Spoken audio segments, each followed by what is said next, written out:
자, 우리 오늘 히브리서 12장 4절 말씀 한 절만 가지고 은혜를 진하게 한번 나눠보도록 그렇게 하겠습니다. 히브리서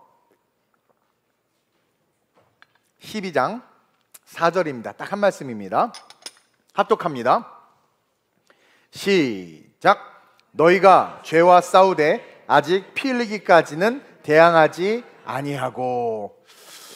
제가 책을 쓰려고 시도를 한 3-4번 했거든요. 목차랑 서론과 도입하다가 다 멈췄어요. 이게 쉽지 않아. 근데 이번에 뭐와 뭐 사이에 이 제목으로 원고를 다 모아서 책을 한번 내볼까 싶어요. 그래서 조금 수정해가지고. 그렇죠. 하고 싶은 건 많은데 욕심이죠. 그래서 항상 우선순위가 밀려, 다른 거에. 어쨌든 주님만 영광 받으시면 되니까. 그래서 오늘은 두 은혜 가운데 서 있는 나 라는 제목으로 은혜를 좀 나누려고 합니다. 여러분, 기독교에서 말하는 은혜가 뭔 줄 아세요? 우리가 은혜, 주의 은혜라, 주의 은혜라 성악해도 되겠죠? 연약한 나를 도우시는 주의 은혜라. 깨시라고, 웨이크업. 그렇게 은혜라고 말하는 그 은혜는요, 우리 고민할 것도 없습니다. 누가? 아니, 교회 다니세요? 교인들이 말하는 그 은혜가 뭡니까? 이거는요, 은혜는요, 죄인인 우리가 아무런 자격도 조건도 갖추지 않았는데 그냥 죄를 사함받는 거예요. 그래서 마귀의 자녀인데 그냥 하나님의 자녀가 돼버리는 거. 여러분, 이게 은혜입니다. 이게 은혜예요. 즉, 값없이 돈을 주지 않았어, 노동을 하지 않았어, 뭔가 빌지 않았어, 40주 40야를 막 부르짖지 않았어. 근데 어느 날 예수님이 믿어져서 내가 그 예수님을 고백했을 뿐인데 죄가 다 사함받고 하나님의 자녀라 인침을 딱 받는 거. 여러분, 이게 은혜입니다. 즉, 값없이 받은 구원. 따라합시다. 값없이 받은 구원. 이게 은혜예요. 왜냐면 이 은혜는 돈 주고 살 수가 없어. 그러니까 이 은혜, 구원은요, 못 사요. 그러니까 이거는 그냥 주셔야 되는 거야. 어떻게 할 수 있는 방법이 없네. 그러니까 은혜 딱 그러면 값없이 받은 구원이 이 세상에서의 진정한 은혜이며, 따라서 우리는 이 은혜의 빚진 자가 되는 거예요. 그냥 자연스럽게 옆 사람 보고 빚쟁이면 내가 받는 사람이에요? 주는 사람이에요? 내가 줘야 되는 사람이에요? 빚쟁이에요? 쉽게 얘기해서 우리 빚진 자예요. 빚진 자. 그러니까 은혜와 뭐가 같이 오냐면, 은혜를 받는 그 순간 우리는 빚진 자가 되어버리는 거예요. 우리가 다 잘 알듯이, 여러분, 예수님께서 십자가에 죽은 이유가 뭡니까? 못 박히면 얼마나 아플까 이래서 죽으셨어요? 아니면은 그냥 예수님이 원하는 몇몇 사람들을 위해서 죽으셨습니까? 예수님이 십자가에서 죽은 이유가 뭐예요? 저와 여러분들의 죄 때문이에요. 죄 때문. 우리 얼굴 때문 아니에요. 죄 때문이에요. 죄. 우리가 돈을 많이 줬기 때문이 아닙니다. 죄 때문이에요. 그리고 이 죄는 우리가 잘 알듯이 원죄와 자범죄로 나눠지죠. 즉, 이 은혜, 우리의 죄 때문에 죽으신 예수님은, 지금 신앙의 기초를 하고 있는 거예요. 죄 때문에 죽으신 예수님은 십자가에 달려 죽는 그 순간 우리의 모든 원죄, 오리지널 신, 자범죄, 맨날 짓는 이 죄, 이 모든 죄에서 우리를 사해 주신 거예요. 용서해 주신 거예요. 그래서 모든 죄에서 우리를 해방시키셨고, 다른 말로 말하면 그리스도를 믿는 자에게는 항상 은혜로 함께 하시는 거야.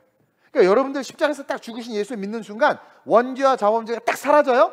근데 우리는 이 죄된 세상을 살아가니까 조금 전에도 죄졌죠. 밥 먹다가도 죄졌죠. 맛없다고 그랬잖아요. 그럼 죄졌죠. 엘리베이터 이렇게 늦게 오냐고 막 죄졌단 말이야. 그럼 그 죄는 계속 우리와 함께 하기 때문에 한번 빡 죄를 사해놓고, 너는 이제 내 자녀다 했는데, 자녀다 하자마자, 왜 애기 목욕시켜 놓자마자, 강아지 고양이 목욕시켜 놓자마자 막 그냥 막 밖에 나가서 막 그 열받죠. 얘는 은혜 죄사함을 받아 하나님의 자녀가 됐다 하자마자 우리 또 죄를 짓는다니까. 그냥 묻어버리니까 이 죄사함의 은혜를 받는 자들의 특징은 예수님이 이제 그때부터 항상 함께하는 거예요. 그게 임마누엘이에요. 그러니까 우리는 계속 죄를 짓지만 그 은혜 안에 있으니까 그 죄가 그 순간 다 녹아버려요. 계속 녹아버리는 거예요. 계속 없어지는 거예요. 그래서 그 죄로 말미암아 넘어진 우리를 살리실 뿐만 아니라 그 예수를 믿는 자들에게는 그 은혜로 항상 함께하는 거예요. 은혜는 죄사함을 받은 게 은혜예요. 다른 거 은혜 아니에요. 은혜는 죄사함을 받은 거예요. 그래서 은혜로 함께한다는 것은 계속해서 죄사함을 받는 거예요. 계속해서. 그리고 그렇게 은혜 받은 자가 너무 감사해. 정말 너무 나 같은 죄인을 살려서 너무 감사해가지고 그 은혜에 막 반응하는 거. 이게 신앙이에요. 나 주일 예배 드려야 돼? 안식일 지켜야 돼? 그래 뭐 11조 해야 돼? 그래 봉사 나 할게. 그 은혜가 막 너무 그게 실제가 된 자들은요 주를 위해서 살 수밖에 없어요. 근데 그렇게 주를 위해서 살아가는 사람들의 반응이 둘로 나눠져. 그게 뭐냐면 그 사람이 은혜 받은 것에 있어서 반응하는 모습을 통해서 그 사람의 죄의 크기, 그 다음에 은혜의 크기를 분별할 수 있는 거예요. 사실은 죄는 크나 작으나 다 죄예요. 다른 말로 말하면 은혜의 크기를 분별할 수 있는 거예요. 즉 진짜 그 죄사함의 은혜가 실제가 된 자들에게는 그 은혜가 너무 큰 거야. 실제가 되니까. 그러니까 어떻게 되냐면 그러한 자들은 계속 죄를 지으면서 은혜 속에서 계속 주님의 그냥 값없는 은혜 속에서는 기생하면서 그냥 그렇게 죄와 함께 살아가는 것이 아니라 정말 은혜가 실제가 된 자들, 은혜가 큰 자들은요 이제 은혜반에 죄의 용서의 은혜의 수준에 머무는 것이 아니라 삶에서 죄를 이기고 죄와 싸우면서 늘 회개하면서 또 죄와 싸우면서 승리한다라는 거죠. 근데 그 은혜가 실제가 되지 못하는 자들에게는 죄 사해 주셨대? 어머 사실이야? 땡큐 로드 하고 그냥 살아. 또 막 이것도 땡큐 로드 해도 되죠? 그냥 사는 거야. 그러니까 이것은 은혜가 실제가 안 된 거야. 와서 부딪히지 않은 거야. 십자가 은혜가 실제가 안 된 거야. 그러면 이들은요 삶에서 죄를 이기고 죄와 싸우기보다는 죄를 질 때마다 또 죄에 대해서 계속 은혜만을 바라보는 거야. 은혜만. 주여 은혜를 내려주옵소서. 은혜를 내려주옵소서. 그러면서 은혜만을 바라는 연약한 모습의 신앙인의 모습. 그 은혜가 실제가 됐기 때문에 내가 또 졌네. 저는 한 번만 더 기회를 주시고 이번 내가 이기겠습니다. 승리하겠습니다. 그러면서 죄와 싸우면서 끊임없이 성장하는 그 은혜가 바탕이 돼서 싸우고 이기는 자들이 있는 반면에 은혜의 바탕이 돼서 그 은혜 안에 그냥 머물면서 거기에 주저앉는 자들이 있다라는 거예요. 바울이요 간질병 때문에, 이게 어떤 사람은 간질병이라고 그러고 어떤 사람은 눈병이라고 그러고 하여튼 그냥 병이에요. 그 병이 바울이 1차, 2차, 3차 선교여행을 하는데 계속해서 지장이 있었고 안디옥에서 두란노선에서 가르칠 때도 지장이 있었고 설교를 할 때도 지장이 있었단 말이에요. 그러니까 은혜가 안 되는 거예요. 그래서 하나님 앞에 기도했어요. 이 질병을 고쳐주세요. 그래서 하나님이 3번 기도할 때 응답을 주셨죠. 바울아, 네 은혜가 족하다. 다시 말하면 너 그 병 그냥 갖고 살아. 너 그 병이 너에게, 나 그거 안 고쳐줄 거야. 그 병이 너에게 있는 게 내 뜻이야. 그래 버린 거예요. 그러자 바울이 어떻게 해? 즉시 병 낫기 위한 기도를 멈춰. 우리는 어떻게 해? 아니 되옵니다. 그러면서 이제 금식해. 이제 목숨 거는 거야. 이건 진짜 꼭 나야 됩니다. 나면 내가 보세요. 일단 고쳐보세요. 내가 어떻게 하나 보세요. 고쳐보세요. 내가 진짜 고치면 진짜 주님 후회하지 않습니다. 이건 대박일 겁니다. 그래도 고쳐줬어. 그럼 어떻게 돼요? 여지없이 무너지지. 안 돼. 우리는 안 돼. 옆 사람 보고 그치. 이게 안 돼요. 우리는 안 돼. 근데요 보세요. 바울은요 하나님이 딱 야 네 은혜가 족하다. 그거 즉시 병 낫기 위한 기도를 멈춰. 그러니까 응답 안 해준 것도 바울은 응답인 거예요. 그러면서 더 이상 그 문제는 내 문제 아니야. 난 그 병을 그냥 가지고 가는 거죠. 그러면서 사명에 계속 집중했잖아 바울이. 즉 은혜가 실제가 되고 그 은혜가 족한 줄로 알라 말씀하시자마자 그냥 그 말씀을 받아들여서 살아간 거예요. 옆집 남편은 저 집 사람 막 이러지 않아. 그냥 그 뭐더라? 주 은혜가 그만합시다. 뭐 하여튼 은혜가 조카 그런 찬양이 있잖아요. 근데 보세요. 반면에 아브라함의 조카 롯 여러분 다 알죠? 갈대우르에서 우상 숭배를 살다가 아브라함이 하나님의 콜링을 받았는데 아브라함이 자식이 없으니까 조카를 데리고 가는 거예요. 이건 뭐냐면 내 거 다 네 거, 너 내 새끼 내 아들 해라 이거예요. 그래서 후견인이 된 거예요. 쫙 가는데 가면서 점점 부자가 됐죠. 이 조카로 또 점점 부자가 된 거야.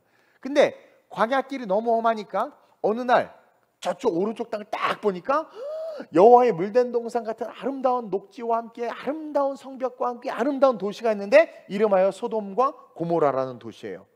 우리는 이제 소돔과 고모라가 멸망받았다고 하니까 소돔 고모라면 기분이 나쁜데 그 당시 다 꿈의 유토피아, 그 소돔과 고모라 드림이 있던 곳이야.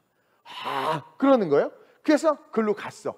그리고 아브라함은 어떻게 돼요? 하나님 글로 가란 말도 안 하고 어디로 가란 말도 안 하니까 그냥 광야로만 계속 걸어가는 거야. 이게 은혜 받은 자의 특징이에요. 어쨌든 그래서 거기서 살다가 하나님께서 그 소돔과 고모라를 진멸한다고 하니까 아브라함이 기도하죠. 그러니까 하나님이 그 조카 롯을 천사를 보내서 끄집어낸단 말이에요. 근데 보세요. 사실은 조카 롯도 멸망당해야 돼. 아브라함을 떠남으로 말미암아 은혜가 사라져서 소돔과 고모라에서의 조카 롯의 삶은 행복하지 않았습니다.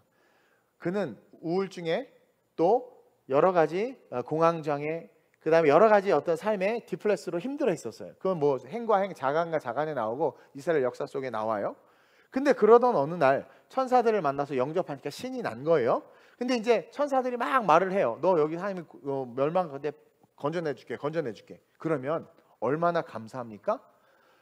그리고 건져내 주셨잖아. 얼마나 감사해. 그러면 그 은혜에 반응해서 어떤 말씀을 하나님이 하시든 멸망당할 도시에 자기네 가족만 싹 빼내는 거야. 아브라함 때문에. 그러니까 얼마나 은혜야. 그러면 그 천사가 무슨 말을 하든 네 그렇게 할게요. 네 그렇게 할게요. 그게 은혜 받은 자의 모습이에요. 근데 이 조카 롯 보세요.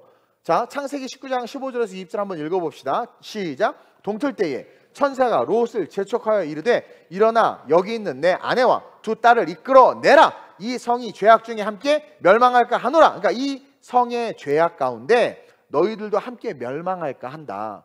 아브라함의 중보가 있으니까 빨리 야 짐 싸서 빨리 나가. 그런 거예요. 시작. 그러나 롯이 지체하며, 이거 보세요. 은혜를 받았어요. 그리고 하나님의 음성을 들었어요. 그럼 지체하지 말아야 돼. 지체. 그러면서 그 사람들이 롯의 손과 그 아내의 손과 두 딸의 손을 잡아 인도하여 성 밖으로 끄집어. 그러니까 얼마나 말을 안 듣으면 그 천사가 강제로 손을 잡아서 끄집어서 밖으로 끄집어낸 거야. 그러면서 뭐라고 이야기해? 여호와께서 그에게 자비를 더하심이었더라. 자비, 한 번 딱 자비가 있었어. 근데 그 자비를 끊어버리려고 그랬단 말이에요. 이놈 시키고 나오니까 안 나와? 자비를 베풀어서 천사를 보내 안 나와. 어우 열받아 했지만 아브라함을 생각해서 자비를 더하셨어. 한 번 더. 너 일로 와. 그걸 끄집어낸 거예요. 은혜를 더하셨단 말입니다. 근데 그 사람들이, 천사들이 그들을 밖으로 이끌어낸 후에 이르되 시작. 도망하여 생명을 보존하라. 돌아보거나 들에 머물지 말고 산으로 도망하여 멸망함을 면하라. 자, 복음입니다. 복음이에요. 그 사람들이, 천사들이죠. 그들을 밖으로 이끌어낸 후에 이르되 도망하여 생명을 보존하라. 복음이에요. 생명을 보존하라. 영생을 상징하는 겁니다. 생명을 보존하라. 근데 생명을 보존하기 위해서 너희가 해야 될 일이 있는데 첫째로 돌아보지 마. 자, 이들은 지금 은혜 받았잖아요. 안 나온다면 강제로 끄집어냈고 그냥 멸망당해야 되는데 첫째로 멸망당할 곳에 은혜를 받았어. 천사를 보냈어. 그리고 안 나오는 것도 은혜를 더하셔서 끄집어내셨어. 그럼 얼마나 은혜야. 얼마나 은혜예요? 은혜 받은 자란 말이에요. 그러면서 또 뭐래? 생명을 보존하라. 그러기 위해서는 첫째로 돌아보지 말고 둘째로 들에 머물지도 말고 산으로 도망하라. 그래서 멸망함을 면하라. 그러니까 이 세 가지만 지키면 멸망하지 않아요. 그러니까 네네 감사합니다.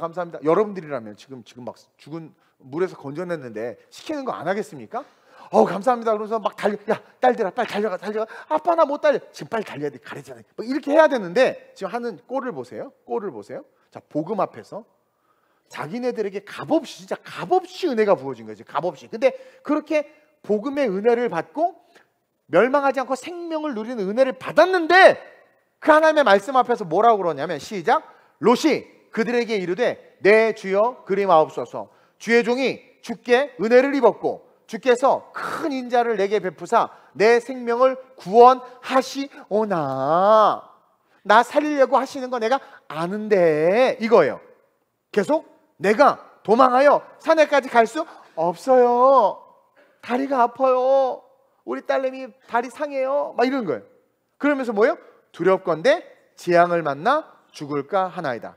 두렵건대 재앙을 만나 죽을까 하나이다에서 뭘 찾을 수 있어요? 이들은 가식적인 신앙을 갖고 있었다. 끄집어냈고 생명을 보존하라. 너를 구원하겠다 했는데도 그들이 뭐라고 말해? 지금 두렵건대 재앙을 만나 죽을까 하는 하나님의 말씀을 신뢰하지 않고 있는 거예요. 그러니까 여러분, 안 되거나 무너지거나 넘어지거나 자빠지는 건 다 이유가 있어요. 다 이유가 있어요. 이게 말이 됩니까? 그리고 아니 저를 구원하시는 거 아는데 저기 너무 멀어요 그러는 거야. 지금 이게 사람입니까? 나 같습니까? 이렇게 해버릴 것 같은데? 그러면서 이 감히 딜을 해. 딜 보소서, 천사님 보소서, 저 성읍은 도망하기에도 가깝고 작기도 하오니 나를 그곳으로 도망하게 하소서. 이는 작은 성읍이 아니니까 내 생명이 보존되리이다. 아까 세 가지 얘기했죠. 뒤돌아보지 말아라, 들에 머물지 말아라, 산으로 도망해라. 그럼 멸망당하지 않고 생명을 보존한다고 그랬는데, 하나님 말씀 귓동으로 듣고 쳐버리고 자기의 구원론을 이야기하고 있어. 너무 멀어요, 가까운 데로. 그리고 산은 올라가기 힘드니까 마을로, 저 작은 성읍으로, 그리고 거기서 살게 해주세요. 어떤 사람은 은혜를 받았기 때문에 내게 한 말씀만 하셔도, 야, 네 은혜가 족하다, 나 병 안 고쳐줄게. 네 주님 알겠습니다, 다시 이걸 구하지 않겠습니다. 그거 달려가는데, 어떤 놈은 네 은혜가 족하대. 아니요 근데요 은혜 족한 거 저도 아는데 생각해보세요 주님. 주여 그러시면 아니 되옵나이다. 주여 내가 주를 선신하겠는데, 주여 내 새끼를 살펴보소서. 막 이게 뭐냐면 그냥 은혜에만 머물고 싶은 거야. 그 은혜 속에 자기는 1도 받은 은혜에 1도 갚으려고 하지 않는 거죠. 하나님이 말씀하시는 산 딱 바라보고, 감사하다, 저기까지만 가면 된다. 딸들아 여보 우리 저기까지만 가면 돼, 힘냅시다. 그래야 되는데 그 하나님이 보여준 산은 안중에도 없는 거야. 하나님이 보여준 비전, 하나님이 보여준 선교, 하나님이 보여준 헌신, 그 일을 해라. 너 거기에 필요하다. 내가 너를 쓰려고 하는 게 그거다. 그러면 아멘 아멘 아멘 탁 가야 되는데, 아니 돈도 없는데 나를 왜 재정부장을 세웠대? 아니 나는 뭐 일도 못하는데 왜 나 일 시킨대? 아우 나는 왜 밥도 못하는데 맨날 밥 시킨대? 아니 하나님 은혜를 딱 그걸 바라봐야 되는데 은혜를 못 받은 거예요. 은혜를 인식하지 못하는 거예요. 그냥 감사하면서 달려가면 됐잖아요. 근데 바라보라고 한 산은 안중에도 없고 자기 고집대로 은혜를 받았음에도 자기 고집대로 신앙생활하는 거예요. 그리고 정말 하나님이 가라고 한 산까지 갔으면, 여러분 하나님 못 갈 길을 가라고 했겠습니까? 하나님이 지금 심판 왔는데 저기까지 가라는 건 딱 저기까지 가면 인문학적인 용어로 아다리가 딱 맞게 딱 되거든. 그렇죠? 그리고 우리에게 수고를 요구하는 거예요. 구원받은 것에 순종하는 수고를 우리에게 요구하는 거란 말입니다. 달려가야 되잖아. 근데 자기 생각으로, 자기 판단으로, 자기 신앙으로는 거기보다 저기 소알 저기, 그래서 나는 소갈딱지 없다가 이 소알 갈로 막 이렇게 욕을 해야 돼. 이 소알 저기 가면 좋을 것 같은데요. 그래서 간청하며 은혜를 받았는데 또 은혜를 구해. 나 진짜 은혜를 받은 것에 또 은혜를 구하는 연약한, 하기스 차고 젖꼭지 물고 다니는 신앙 버리시길 주님의 이름으로 축원드립니다. 아니 지금 재앙에서 건져주겠다고, 재앙을 만나 죽을까 걱정하는 신앙, 그렇죠? 이게 무슨 신앙이? 재앙 건져주겠다고 했는데 재앙을 만나서 죽을까 하나이다. 말씀과는 전혀 딴 이야기를 하고 있잖아요. 그리고 또 은혜를 잃어버리니까 걱정의 신앙이 온 가족을 덮은 거야. 걱정. 그러니까 여러분 은혜를 잃어버리고 말씀을 바라보지 않으면 항상 근심과 걱정에 묶여요. 그래서 성경에 그래, 염려 다 맡기라, 내가 돌본다고 그러잖아요. 근데 하나님의 말씀을 바라보지 못하고 신앙이 없으면 계속 염려가 와. 그래서 이 아줌마 걱정이 돼가지고 우리 집 부동산 하다가 소극기능이에요. 뒤돌아보지 말라고 그러는데 염려, 걱정, 말씀을 못 바라보고 신앙을 온전히 은혜 받은 은혜에 반응하지 못한 자의 걱정과 염려, 이 로또 염려, 저기까지 못 가, 멸망당하면 어떻게, 걱정 막 염려. 그러니까 저기 소알로 가게 해주세요. 우리는 배워야 되는 거예요. 나의 신앙이 그냥 이렇게 초라하게 은혜 안에만 머물면서 나에게 맞춰서 하면 다 해주세요, 다 해주세요, 다 해주세요, 다 해주세요, 다 해주세요 이러고 있는가? 아니면 구원의 은혜가 너무 빡 커가지고 어떤 설교 때 내 가슴을 딱 치면 그냥 나 이번 성경학교 교사한다, 나 이번에 뭐 한다, 나 작정한다 막 이래야 되는데 언제까지 은혜 안에 머물려고 하냔 말이에요. 그러면서 결국 어떻게 됩니까? 온 가족이 오염이 돼가지고 소알에 갔다가 어떻게 돼요? 거기서 아빠와 딸이 동침해서 이스라엘을 평생 괴롭히는 모압과 암몬이라는 에스토닉 종족을 만들어버리죠. 그 잉태해버리잖아요. 이게 말이 됩니까? 에? 이 딸들도 염려한 거예요. 우리 성경 다 아시죠? 야, 우리가 이렇게 도망가서 여기서 멸망하면 어떻게? 우리가 우리의 씨를, 우리의 후손을 남겨야 되지 않겠니? 그러면서 아빠를 술 먹이고 동침해가지고 그런 일을 벌인단 말이죠. 그러니까 걱정과 염려로 뭉치니까 신앙이 있고 천사가, 하나님이 천사를 손까지 잡아서 이끌어낸 은혜가 있는 가정이 염려에 휘둘려가지고 인본주의 신앙에 휘둘려가지고 스스로가 지금 지옥 갈 준비를 열심히 하는 거예요. 열심히. 여러분, 우리는 이러지 않냐라는 거예요. 혹시 그러면서 기억해야 되는 건, 우리에게 있어서 은혜는 죄에 대한 은혜다. 죄에 대한 은혜, 그거 하나만 기억하면 돼요. 그냥 저기까지가 이거 해주세요가 아니야. 그 죄에 대한 은혜를 딱 제대로 경험하고 구원받은 것에 대한 그거를 기억하면, 이제는 우리 신앙인들은 또 용서해 주세요, 용서해 주세요라고 말하는 그 죄를 용서해 주시는 그 은혜에 머무는 삶이 아니라, 이제는 죄를 이기는 은혜로 나가는 성도들이 돼야 된다라는 거죠. 죄를 이기는 은혜, 그 은혜가 너무나 크니까 내 항상성을 이기는 은혜, 내 고집을 이기는 은혜, 내 초라함을 이기는 은혜, 죄 용서받았는데도 못 좀 해주세요, 못 좀 해, 이게 아니라. 그래서 여러분, 은혜를 그냥 원죄와 자범죄, 내가 천국 갈 수 있도록 예수 믿게 해준 그 은혜 딱 하나만 주고, 그 은혜의 빚진 자로서 그냥 내가 당신 말만 하시면 주여 말씀하소서, 내가 가겠나이다, 주님 멈춰라, 멈춥니다, 이거 하나만 가지고 인생을 살면 진짜 성공합니다. 그게 성공이에요. 그런 진짜 죄에 머무는 은혜가 아니라 죄를 이기는 은혜의 삶을 살아갈 수 있는 진짜 능력 있는 성도들, 우리 성도님들이 됐으면 좋겠어요. 어느 순간 기독교가 너무 인본주의화 되다 보니까 하나님은 다 용서하신대. 그리고 또 용서하신대. 맞아요. 내가 무슨 짓을 하든 다 이해하신대. 술 마시는 분들은 술 마셔도 하나님 다 이해하신대. 여러분, 내가 죄를 짓고 범죄 이해하신대. 그 이해하신다는 게 누구 중심이에요? 그게 인본주의라, 나 중심 아니에요. 나 중심. 그 십계명을 왜 주십니까? 우리 하나님이 은혜를 딱 받았다는 거, 이제 뭐야? 내가 거듭난 거잖아요. 그럼 이제 나의 주인은 누구예요? 주님이에요. 빚진 자란 말이에요. 그래서 그분의 말씀을 따라야 되는 거란 말입니다. 이게 진짜 오리지널 신앙생활인데, 이걸 못하니까 교회가 다 세속화되고 인본주의화되고 다 세상으로 나가 떨어지는 거예요. 물론 용서하시죠. 또 용서하시죠. 우리가 하는 거 이해하실 수 있어요. 그리고 위로하시고 회복시켜 주시죠. 틀린 말은 아닌데, 왜 거기에 그 하나님의 은혜에만 그렇게 초라하게 앉아있냔 말이에요. 너희가 어느 때까지 연한 것만 먹겠느냐? 단단한 것을 씹어 먹으라고 하는데, 근데 그렇게 계속 앉아있는 자는 결국 어떻게 되냐면 그 항상성에 묶여서 지옥으로 떨어진다니까요. 인간이 하나님에게 맞춰야 돼요? 하나님이 인간에게 맞춰야 돼요? 인간이 하나님에게 맞춰야지. 그러니까 십계명 주고 율법을 준 거 아니겠습니까? 근데 은혜 안에만 머물려고 하는 자들은 하나님을 나에게 맞추려고, 그러니까 하나님이 나에게 맞춰야 돼. 그러니까 하나님을 인간 수준으로 막 끌어내려와. 그리고 하나님을 인간 수준에서 일해야 되는 분으로 알아. 버스 빨리 보내줘야 되고, 이번에 이력서 넣으면 합격시켜줘야 되고, 좋은 집으로 내년에 꼭 이사 가야 돼. 우리가 그냥 규정해버린다니까요. 이런 신앙이 우리를 병들게 하고 우리로 하여금 구원과 멀어지게 하는 거 우리 알아야 돼요. 그러니까 인간을 위한 하나님이라는 의식이 자리 잡은 거야. 됐어, 그래도 하나님 다 알았어 해. 그게 오만이고 교만이란 말이야. 그게 결국은 마귀에게 붙잡히는 거예요. 멱살 잡히는 거예요. 감히 하나님을 대상으로 어떻게 합니까? 옛날에 성경을 쓸 때 여호와, 야훼라는 말만 나오면 쓰다가 성경에 기록하는 자들이 목욕하고 옷 갈아입고 제사 들고 와서 야훼 딱 썼단 말이에요. 그러니까 하나님, 여러분, 아니 경찰관 아저씨들 앞에서 운전하다 이렇게 어텐션하면서, 뭐 장관, 대통령 막, 나 얘기했죠?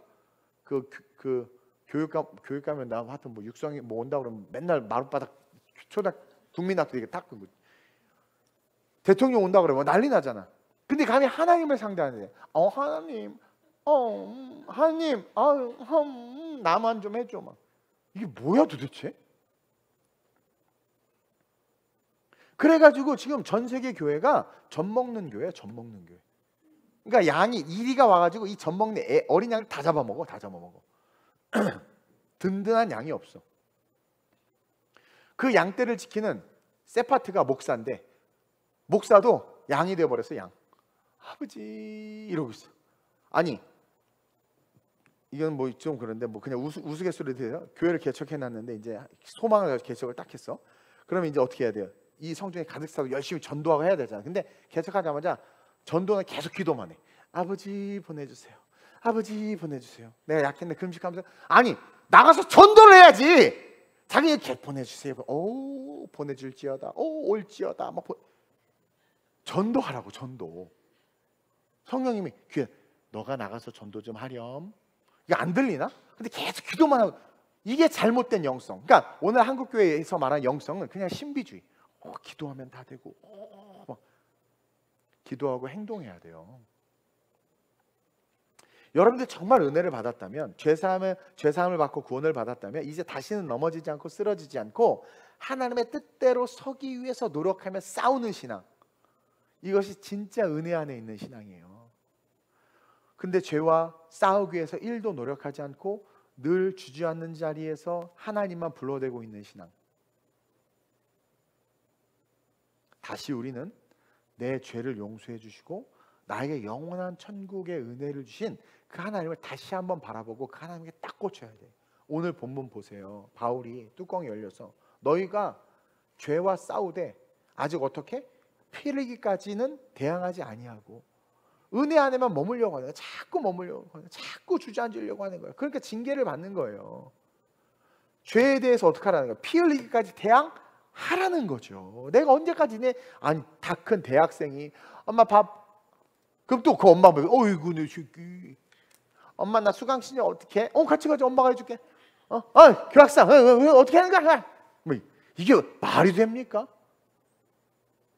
정말 여러분 이 가늠하다 잡혀온 여인 알죠? 이 여인의 이야기를 잠깐 보고 말씀을 맺겠습니다. 이 가늠하다 잡혀온 여인 이 모습 속에서 주님이 우리에게 원하는 모습이 정확하게 그려져 있어요. 요한복음 8장 10절 12절인데 시작.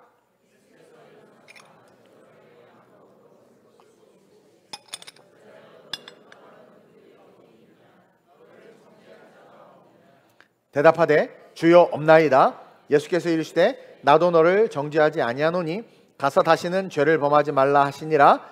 예수께서 또 말씀하여 이르시되 나는 세상의 빛이니 나를 따르는 자는 어둠에 다니지 아니하고 생명의 빛을 얻으리라. 느껴지죠? 제 설교를 이렇게 듣고 이걸 보니까 느껴지죠? 다시 말하면 예수님이 이 여자를 정죄할 수 있습니다. 그분은 죄가 없으시니까. 근데 정죄하지 않는 것은 예수님이 이 여자의 죄를 포함해서 전 인류의 죄를 뒤집어 쓰시고 죽어야 했기 때문에 정죄하지 않은 거예요. 그리고 이 여자의 죄는 용서될 거기 때문에 곧 예수 그리스도를 믿으면. 그래서 주님은 미래 완료형으로 이런 말씀을 하십니다. 나도 너를 정죄하지 아니할 건데 너가 해야 될 것은 다시는 죄를 범하지 말라는 거예요. 이 여자는 평생 그 일로 먹고 살았고 그 일밖에 할 줄 아는 게 없고 이미 소문이 다 났어요. 살 방법이 없어요. 그 죄를 범해야 생계가 된단 말이에요. 근데 다시는 죄를 범하지 말라는 거죠. 다른 말로 말하면 뭡니까? 자기가 살아왔던 삶과 싸우라는 거죠.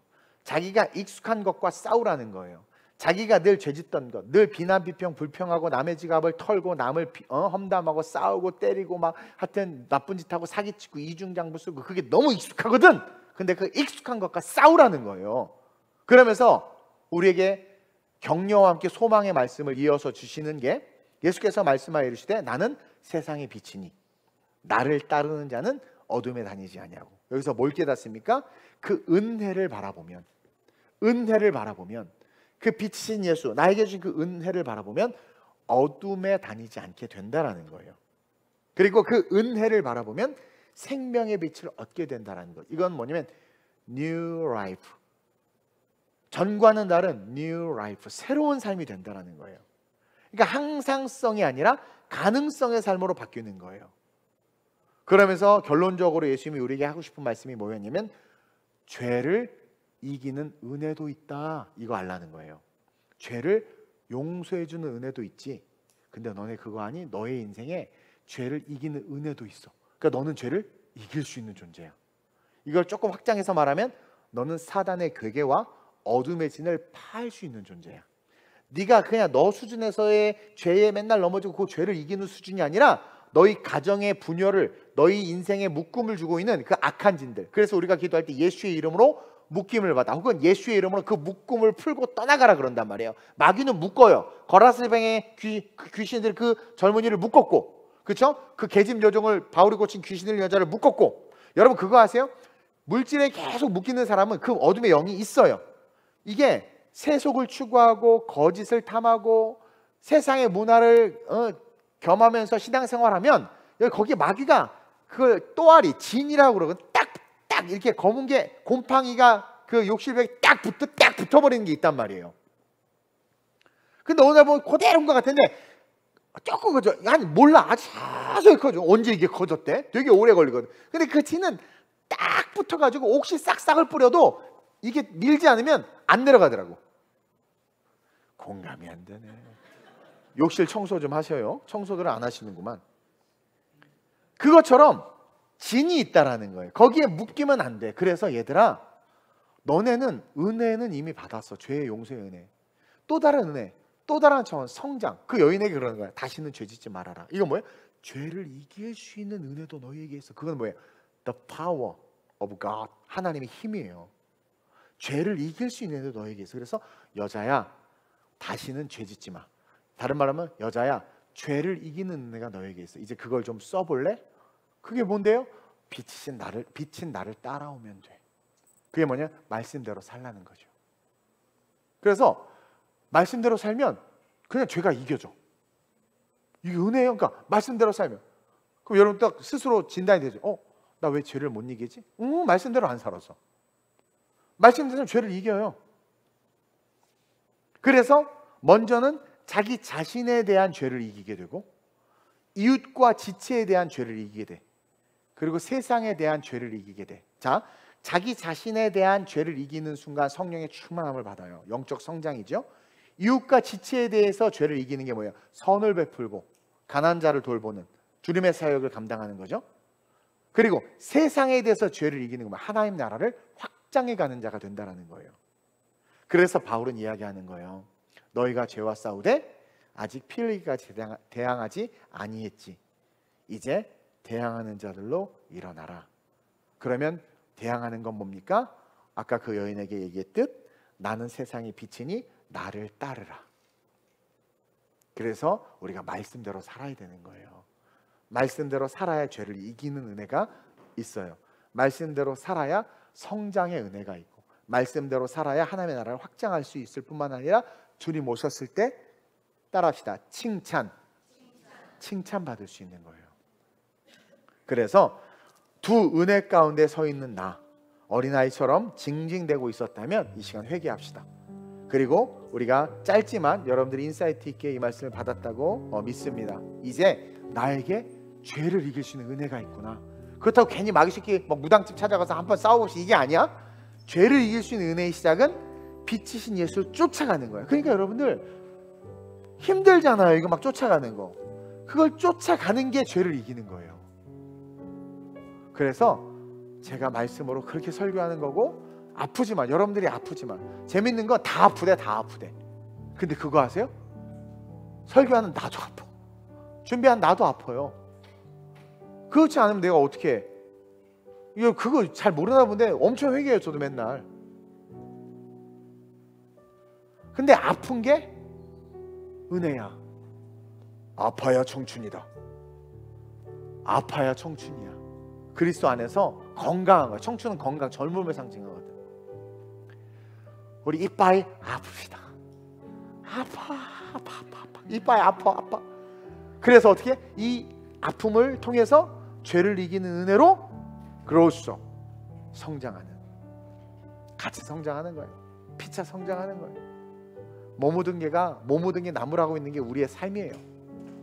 이제 이 젖꼭지 이거 가짜 젖꼭지 빼버리고, 하기스 풀어버리고, 의복을, 예수의 옷을 딱 입고 어떻게 해요? 쫓아가는 거예요. 절기를 지키라고 맥추절 지키겠습니다. 맥추절. 오순절 지키겠습니다. 11조 지키겠습니다. 죄의 성수, 오케이, 예스 로드. 무조건 골프, 직장 상사 부르는 거 다, 술 취하자, 술병을 갖다 그냥 다 작살내겠습니다. 담배, 다시는 성령을 화생방 훈련시키지 않겠습니다. 막 그러면서 막 비난, 비평, 불평 제 입을 찢어버리겠습니다. 주여! 찬송만 하겠습니다. 그게 빛을 쫓아가는 거예요. 그리고 시간이 좀 지났어. 갑자기 왜 이렇게 많이 바뀌셨어요? 나부담스럽게. 이런 존재로 바뀌어 있는 거죠.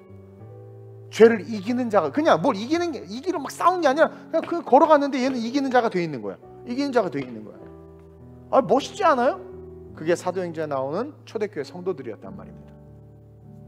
그러한 내가 될 수 있게 해달라고 각자 오늘 받은 인사이트를 가지고 그걸 딱 붙잡고 이제 죄와 싸우되 피 흘리기까지 한번 해보겠습니다. 내가 내 익숙한 항상성 다 찢어버리고 하나님 가능성의 존재로 나가겠습니다. 이 시간 주님을 세 번 부르고 합심으로 전심으로 죄를 이기되 하나님 기뻐하신 열매를 맺는 내가 될 수 있게 해달라고 주님 세 번을 합심으로 주시면 기도합니다. 주여! 주여! 주여! 할렐루야. 좋으신 아버지 하나님 감사합니다. 오늘 아름다운 우리 교회 귀한 성도들에게 3시 예배를 통해서 하나님 두 은혜 사이에 있는 자기 자신을 바라보게 하시니 감사합니다. 큰 은혜를 이미 받았는데, 은혜 전부를 받았는데 우리는 그럼에도 불구하고 너무나 초라하고 너무나 빈약하고 나약한 은혜들을 계속해서 갈구하며 마치 거지처럼 그 은혜를 갈구하며 그렇게 연약한 모습으로 세상 가운데 점점 초라하게 물들어가고 있었음을 봅니다. 이제는 죄에 대하여 피 흘리기까지 싸우는 믿음의 용사들로 일어나길 원합니다. 주여, 우리를 붙잡아 주옵소서. 우리를 붙잡아 주옵소서. 다시는 죄짓지 말라는 것은 이제는 그 작은 은혜 속에 머무는 삶이 아니라 그 죄와 싸울 수 있는 은혜가 우리 안에 있음을 알게 하기 위함이요, 그 죄와 싸우는 것이 바로 빛이신 예수를 쫓아가는 것이요, 그렇게 가다 보면 하나님의 거룩한 모습으로 예수를 닮은 아름다운 모습으로 우리의 삶이, 우리의 교회가 성장하고 세워짐을 봅니다. 주여, 싸우게 하여 주옵소서. 맨날 독을 먹고 독을 내뿜고 쓰러지고 넘어지고 자폭하는 인생이 아니라 주여, 성장하게 하시고 자라나게 하셔서 뱀을 짚고 독을 마셔도 해를 당하지 아니하며 땅끝까지 복음을 증거하는 진정한 주님의 제자들로 우리 모두가 일어나게 하여 주옵소서. 일어나게 하여 주옵소서. 과연 나는 두 은혜, 그 은혜 사이에 어디에 있는가? 이제는 주님 우리에게 말씀해 주셨습니다. 다시는 죄짓지 말라. 피 흘리기까지 싸우지 아니하였노라. 이제는 싸우라. 이제 그 말씀에 순종하여 빛이신 예수, 말씀이신 그 하나님만을 쫓아가오니 그 걸어가는 과정 속에 성화되게 하여 주옵소서. 성화되게 하여 주옵소서. 성화되게 하여 주옵소서. 생각이 성화되고 입술과 언어가 성화되고 마음과 성품이 성화되고 손과 발이 성화되고 하나님 그 가정과 삶의 모든 영역들이 성화되어 예수의 옷을 입고 하나님의 능력으로 말미암아 세상 가운데 우뚝 서는 하나님의 누구도 뺏어갈 수 없는 하나님만이 주시는 찬란한 축복을 받는 그 은혜를 받는 그 은총을 받는 우리 성도들 되게 하여 주옵소서. 내가 나사렛 예수의 이름으로 명하노니 이제 죄를 이기되 피흘리기까지 싸우며 영적 리더로 성장하는 은혜가 있을지어다. 하나님, 우리의 연약함을 용서하셨습니다. 계속 용서하고 계십니다. 그렇다고 우리가 계속 죄를 지을 수 없습니다. 이제 성장하게 하소서. 변화되게 하소서. 하나님, 진짜가 되게 하소서. 동일한 아픔에 반복되지 않게 하소서. 주여, 우리를 받으소서. 할렐루야. 내가 걸어갈 때 길이 되고 살아가. 이게 성화예요. 성화. 그곳에서 예배하는 내가 걸어갈 때 길이 되고 살아갈 때 삶이 되는 그곳에서 예배하네. 신 곳에서 나는 예배하네. 어떤 상황에도 나는 예배하네. 신 곳에서 나는 예배하네. 어떤 상황에도 나는 예배하네. 하나님, 우리에게 큰 은혜를 주셨습니다. 근데 우리는 그 용서해 주시는 은혜에만 머물며 반복적으로 죄짓고 변화는 일도 하지 아니하면서 조카 롯처럼 우리의 요구만을 주님께 간청하지, 주님의 요구는 단 일도 귀담아 듣지 아니하며 계속 은혜만 달라고 부르짖는 어린아이와 같은 모습이었음을 고백합니다. 결국 그 끝은 마귀에게 먹힙니다. 우는 사자가 삼킬 자를 찾는다고 했는데 연약한 우리가 어떻게 그런 마귀를 이길 수 있겠습니까? 결국은 삼켜져서 죽은 줄도 모르고 죽어가는 줄도 모르고 넘어졌는데 넘어진 줄도 모르고 인생을 살다가 천국 문 앞에서 못 들어가는 그런 황당하고 두려움에 직면할 수밖에 없는 삶이 우리의 삶일 수 있음을 봅니다. 이제 우리는 하나님, 은혜 속에 숨겨진 또 다른 은혜, 죄를 이길 수 있는 은혜, 다시는 죄짓지 말라, 빛이신 예수를 따르는 그 은혜, 말씀대로 나의 항상성을 찢어버리고 말씀이 말씀하신 그 말씀으로, 그 가능성의 삶으로 걸어가는 그 은혜, 그 은혜로 말미암아 거룩하게 성화되어 우리의 모든 삶이 주의 영광을 드러내는 삶이 되게 해 주옵소서. 감사함을 드리며 예수님의 이름으로 축복하며 기도드립니다. 아멘. 우리 주님께 한번 영광 박수 올려주세요. 할렐루야.